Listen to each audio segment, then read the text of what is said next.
السلام علیکم ورحمۃ اللہ وبرکاتہ۔ رب اشرح لی صدری ویسر لی امری واحلل عقدۃ من لسانی یفقہوا قولی ربنا زدنا علما اللہم فقہنا فی الدین اللہم ارنا الحق حقا وارزقنا اتباعہ وارنا الباطل باطلا وارزقنا اجتنابہ۔ سورہ آل عمران آیت نمبر 192 تک ہم پڑھ چکے، ریکیپ کر لیتے ہیں۔ اعوذ باللہ من الشیطان الرجیم، بسم اللہ الرحمن الرحیم۔ آیت نمبر 190، ان فی خلق السماوات والارض واختلاف اللیل والنہار لآیات لأولی الالباب۔ آسمانوں اور زمین کی پیدائش میں اور رات اور دن کے باری باری آنے جانے میں اہل عقل کے لیے بہت سی نشانیاں ہیں۔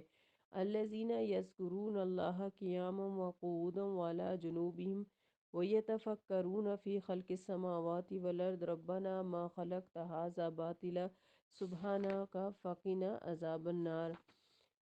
جو اٹھتے بیٹھتے اور لیٹتے ہر حال میں اللہ کو یاد کرتے ہیں اور آسمانوں اور زمین کی پیدائش میں سوچ و بچار کرتے اور پکار اٹھتے ہیں، اے ہمارے رب، تو نے یہ سب کچھ بے مقصد پیدا نہیں کیا، تیری ذات اس سے پاک ہے۔ اے ہمارے پروردگار، ہمیں دوزخ کے عذاب سے بچا لے، کیونکہ جسے تو نے دوزخ کے عذاب میں ڈالا تو گویا اسے بڑی رسوائی میں ڈال دیا، اور وہاں ظالموں کا کوئی مددگار بھی نہیں ہوگا۔ آج کی آیت نمبر 193، ربنا اننا سمعنا منادیا ینادی للایمان ان آمنوا بربکم فآمنا ربنا فاغفر لنا ذنوبنا وکفر عنا سیئاتنا وتوفنا مع الابرار۔ اے ہمارے رب، ہم نے ایک پکارنے والے کو سنا جو ایمان کی طرف دعوت دیتا ہے اور کہتا ہے کہ اپنے رب پر ایمان لاؤ، تو ہم ایمان لے آئے، بس ہمارے گناہ معاف کر دے اور ہماری برائیاں دور فرما اور ہمیں نیک لوگوں کے ساتھ موت عطا فرما۔ تو دعا کا سلسلہ جاری ہے۔ کائنات کے معمہ کا حل اور اس میں انسان کا مقام۔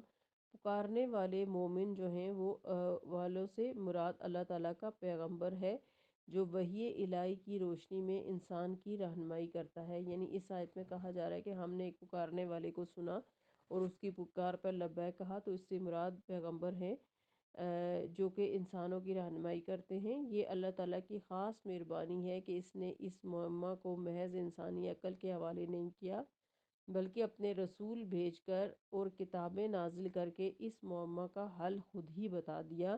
اس کو بتایا یہ گیا ہے کہ کائنات میں اس کا صحیح مقام یہ ہے کہ وہ اشرف المخلوقات ہے۔ کائنات کی کوئی بھی چیز نہ اس کا کچھ بگاڑ سکتی ہے نہ سنوار سکتی ہے۔ اس کا تمام تر نفع و نقصان اس خالق و مالک کے ہاتھ میں ہے جو اس پوری کائنات کا خالق ہے۔ پھر رسولوں اور کتابوں ہی کے ذریعے سے انسان کو اس کی زندگی کا مقصد یہ بتایا کہ وہ صرف ایک اللہ کی عبادت کرے اور دنیا میں اس طرح زندگی گزارے جسے اسے اخروی نجات حاصل ہو جائے۔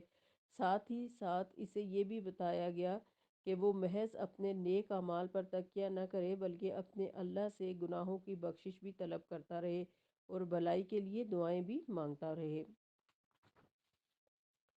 اگلی آیت میں فرمایا، آیت نمبر 194، ربنا وآتنا ما وعدتنا علی رسولک ولا تخزنا یوم القیامہ انک لا تخلف المیعاد۔ اے ہمارے رب، تو نے اپنے رسولوں کی زبان پر ہم سے جو وعدہ کیا ہے وہ پورا فرما اور قیامت کے دن ہمیں رسوا نہ کرنا، بے شک تو اپنے وعدے کی خلاف ورزی نہیں کرتا۔ یعنی وہ اپنے پروردگار سے یہ دعا مانگتے ہیں کہ ہمیں اپنے ان وعدوں کا مصداق بنا دے جو تو نے اپنے رسولوں کے ذریعے سے ہم سے کیے ہیں، اور ہم سے وہ وعدے پورے کر دے۔ کہیں ایسا نہ ہو کہ دنیا میں تو ہم پیغمبروں پر ایمان لا کر کافروں کی تضحیک اور طعن و ملامت کا نشان بنے ہی ہیں، آخرت میں بھی ان کے سامنے ہماری رسوائی، اور وہ ہم پر پھپتی کسیں کہ ایمان لا کر بھی تمہیں کیا حاصل ہوا۔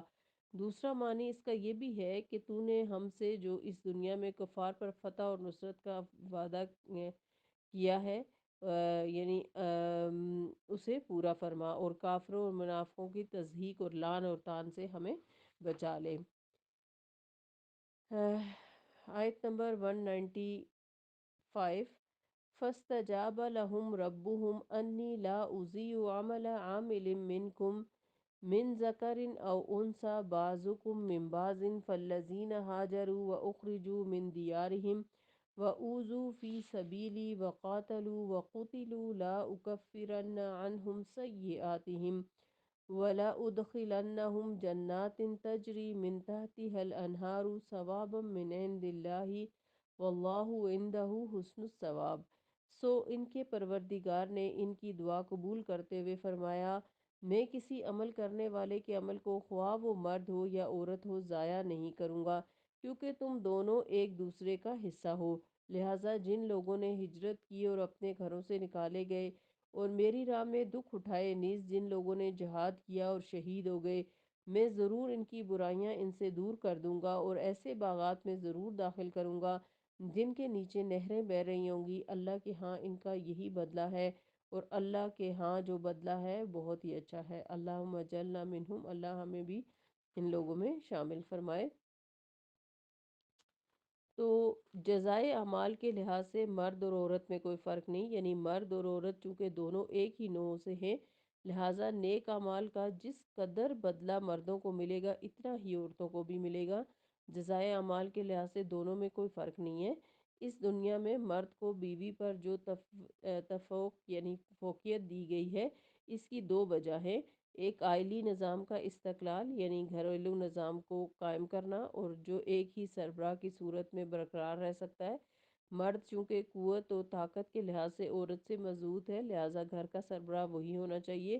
دوسرے یہ کہ مرد چونکہ بیوی کے نان نفقے اور اولاد کی تربیت اور جملہ اخراجات کا ذمہ دار ہوتا ہے، لہٰذا عقلی طور پر بھی جس کا خرچ ہو رہا ہو وہ اسی کی رائے کو فوقیت دی جانی چاہیے، اور یہ معاملہ صرف گھریلو نظام تک محدود ہے۔ رہی جزائے اعمال کی بات، تو اس کا انحصار نوع پر نہیں بلکہ ہر عمل کرنے والے کی نیت پر ہے، یعنی اگر کوئی عورت اپنے اعمال کے لحاظ سے زیادہ بہتر ہے تو اس کو زیادہ اجر ملے گا، صرف اس لیے اس کا اجر کم نہیں کر دیا جائے گا کہ وہ عورت ہے، بلکہ اگر کسی مرد اور عورت میں سے عورت کا عمل اچھا ہے تو عورت کو ہی زیادہ اجر ملے گا۔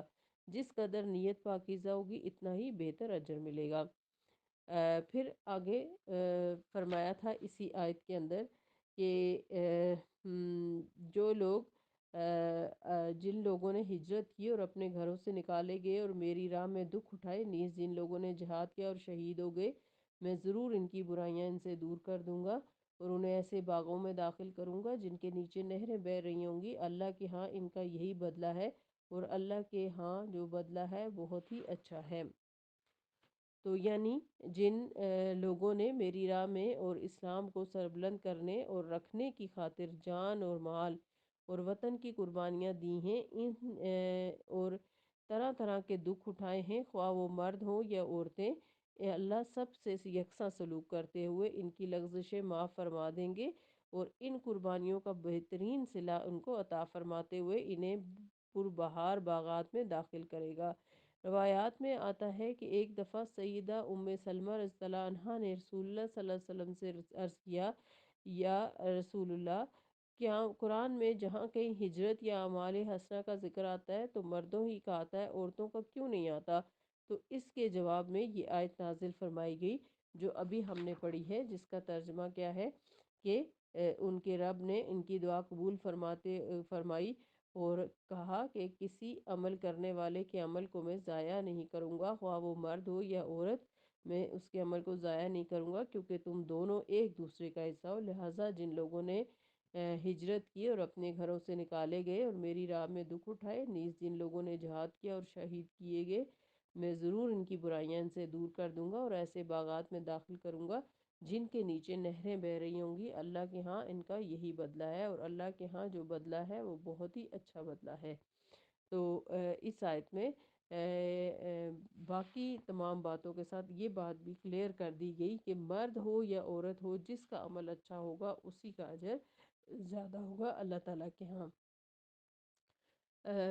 اللہ تعالیٰ ہم سب کو بہترین عمل کی توفیق دے، قرآن پاک کے ہر حکم کو سمجھ کر اس پر عمل کرنے کی ہمیں اللہ تعالیٰ بہترین توفیق عطا فرمائے اور ایمان کی نعمت سے نوازے، آمین۔ اللہم زینا بزینت الایمان، اللہم ثبت بکلمہ لا الہ الا اللہ عند الموتی، آمین یا رب العالمین۔ سبحانک اللہم و بحمدک، نشہد ان لا الہ الا انت، نستغفرک و نتوب الیک۔ السلام علیکم ورحمۃ اللہ وبرکاتہ۔